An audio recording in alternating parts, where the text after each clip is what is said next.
Assalamualaikum warahmatullahi wabarakatuh.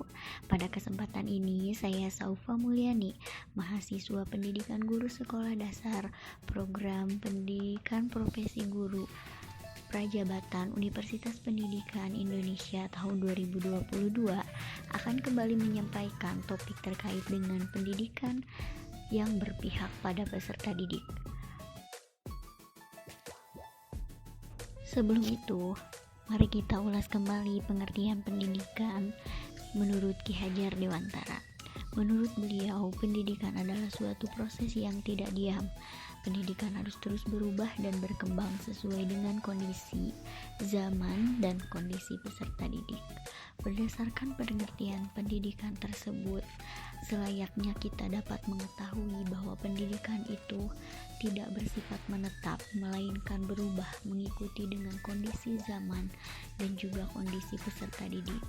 Maka dari itu, sebagai calon pendidik atau sebagai orang yang berperan dalam pendidikan, bergelut dalam dunia pendidikan sebagai seorang pendidik, kita harus memperhatikan kondisi zaman di mana peserta didik sedang berada, karena mereka tidak lagi hidup di zaman dahulu, bahkan mereka juga tidak hidup di zaman kita saat mengenyam pendidikan.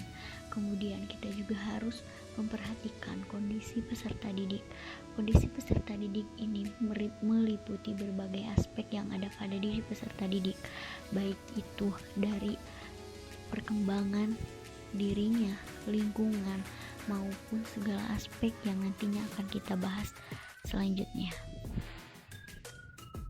Salah satu konsep pendidikan yang digaungkan oleh Ki Hajar Dewantara adalah dengan sistem Among sebagai patokan guru dalam mendidik siswa atau mendidik peserta didiknya, yaitu yang pertama Ingarso Sungtulodo, Ingmadio Mangunkarso, dan Tutuli Handayani, yang memiliki arti di depan memberi teladan, di tengah memberi semangat, dan di belakang memberi dorongan. Dari kalimat tersebut bahwa guru itu seharusnya memberikan contoh yang baik kepada siswa. Kita sering mendengar pepatah bahwa guru adalah digugu dan ditiru. Hal ini memang benar bahwa setiap sikap yang dilakukan oleh guru akan dilihat, dicontoh dan diaplikasikan oleh siswa dalam dirinya.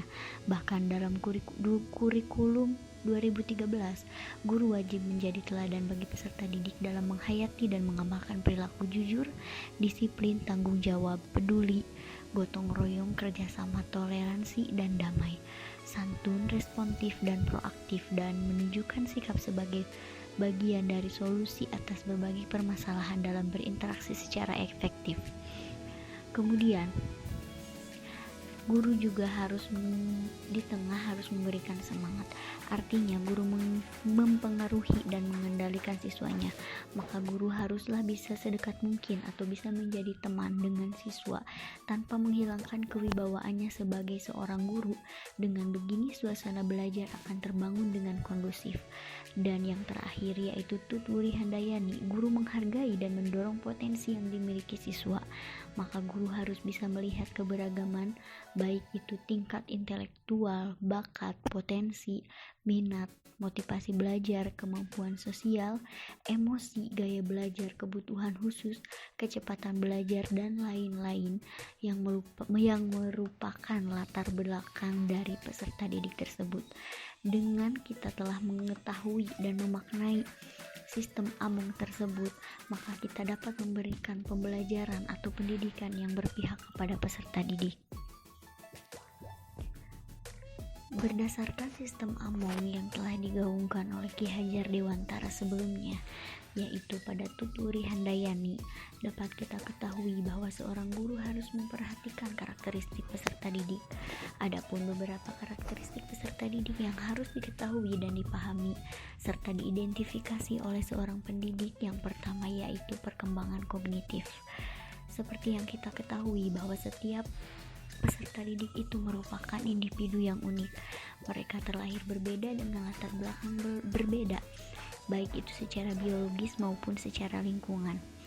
Kognitif ini merupakan pembawaan yang dimiliki oleh peserta didik, baik itu yang bersifat turunan maupun dipengaruhi oleh lingkungan di mana ia tinggal. Kognitif ini berhubungan dengan kemampuan anak dalam berpikir Seperti yang kita ketahui, tidak semua anak memiliki bakat atau memiliki kemampuan yang sama. Di antara peserta didik itu pasti ada anak yang memiliki kognitif yang tinggi ataupun rendah, atau dapat kita sebut dengan slow learner ataupun high learner. Dan yang selanjutnya adalah sosio-emosional. Seperti yang kita ketahui pula bahwa peserta didik hidup dan berkembang dan tumbuh dalam sosio-emosional yang berbeda. Sosio-emosional ini dapat dipengaruhi oleh lingkungan mereka. Faktor-faktor yang dapat mempengaruhinya yaitu keluarga dan juga lingkungan. Kemudian gaya belajar. Sebelum melaksanakan pembelajaran atau penyelenggaraan pembelajaran pada satu periode tertentu, seharusnya idealnya seorang guru itu melakukan asesmen diagnostik yang mana untuk melihat gaya belajar anak. Seperti yang kita ketahui, setiap anak tidak memiliki gaya belajar yang sama, mereka memiliki pembiasaan yang berbeda, mereka dapat melakukan hal-hal yang berbeda dengan anak-anak lainnya yang tentu berkaitan dengan untuk meningkatkan kemampuan mereka dalam belajar. Gaya belajar ini dapat kita kategorikan menjadi 3 pada umumnya, yaitu gaya belajar audio, kemudian gaya belajar visual, dan gaya belajar kinestetik. Kemudian karakteristik yang selanjutnya adalah kemampuan awal. Berdasarkan hasil diagnostik, ketika kita mengetahui kemampuan awal peserta didik, apakah ia sudah termasuk kepada kategori mampu atau belum mampu pada suatu kemampuan, maka itu akan menunjukkan langkah pembelajaran selanjutnya yang akan kita lakukan. Kemudian yang terakhir yaitu zaman. Kita harus menerapkan pembelajaran sesuai dengan zaman di mana peserta didik hidup. Pada abad 21 ini tentunya teknologi merupakan satu hal yang tidak dapat dipisahkan dalam pendidikan atau dalam pembelajaran. Maka hendaknya kita memfasilitasi mereka untuk menggunakan teknologi dalam pembelajaran agar mereka tidak tertinggal dengan teknologi atau zaman di mana mereka dibutuhkan. Lalu bagaimanakah implementasi pendidikan yang berpihak pada peserta didik berdasarkan beberapa keterangan sebelumnya? Salah satu cara yang dapat kita lakukan untuk menerapkan pembelajaran yang berpihak pada peserta didik adalah dengan melakukan pembelajaran yang berdiferensiasi. Seperti yang kita ketahui bahwa peserta didik memiliki karakteristik yang berbeda. Dalam pembelajaran, secara khusus kita harus memberikan beberapa perbedaan dalam proses pembelajaran, baik itu dalam prosesnya, kemudian dalam konteksnya, dan juga dalam proyeknya. Nah, setelah kita mengetahui gaya belajar peserta didik seperti apa, kita dapat menerapkan pembelajaran, proses, dan konteks yang berbeda.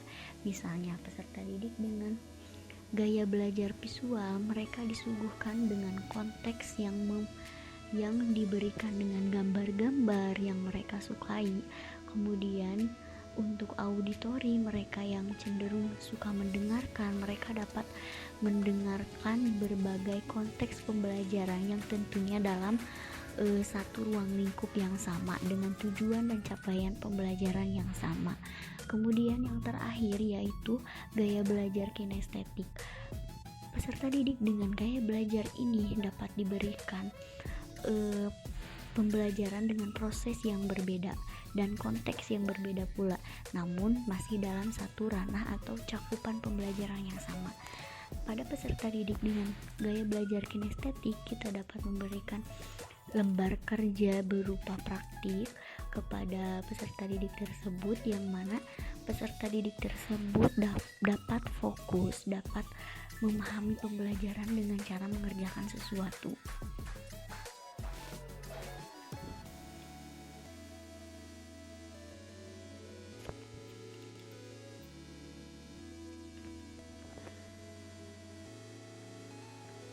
Dengan pembelajaran yang memberikan pembelajaran berdiferensiasi, tentunya kita telah menerapkan pembelajaran yang berpihak kepada peserta didik.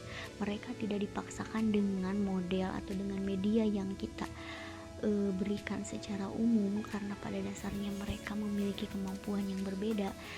Dengan memberikan fasilitas tersebut, tentunya kita sudah memberikan kebebasan bagi peserta didik untuk melakukan pembelajaran sesuai dengan gaya dan kemampuan mereka.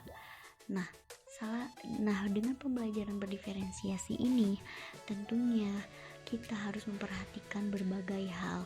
Beberapa hal yang harus dikuasai oleh pendidik, yaitu pengelolaan kelas, kemudian kemampuan-kemampuan yang harus dimiliki, kompetensi yang harus dimiliki oleh guru tentunya harus diimplementasikan dengan baik. Kemudian selanjutnya yaitu implementasi proyek pelajar Pancasila. Nah, dengan implementasi proyek pelajar Pancasila ini, tentunya kita tidak memaksakan peserta didik untuk mengikuti kehendak kita, melainkan kita mengamalkan atau mengimplementasikan P5 atau profil pelajar Pancasila itu secara nyata dengan tujuan membangun karakteristik peserta didik yang diharapkan.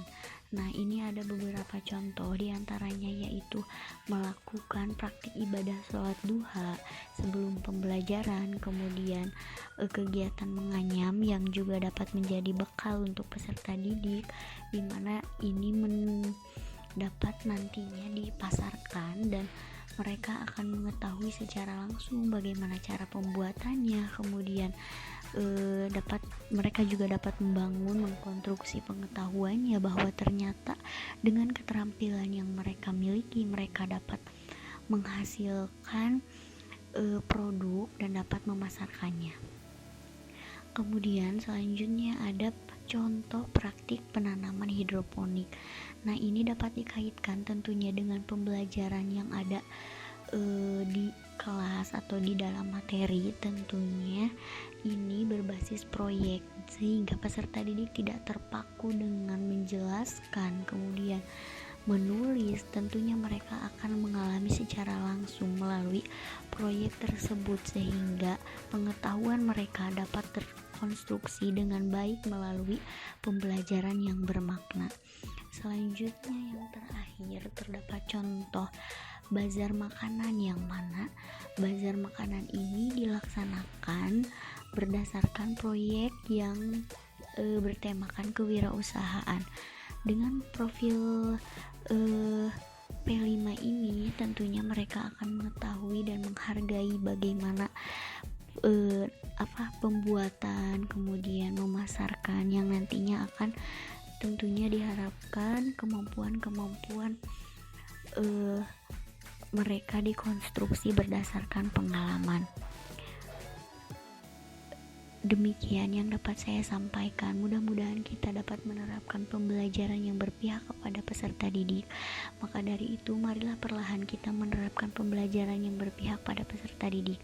Terima kasih. Wassalamualaikum warahmatullahi wabarakatuh.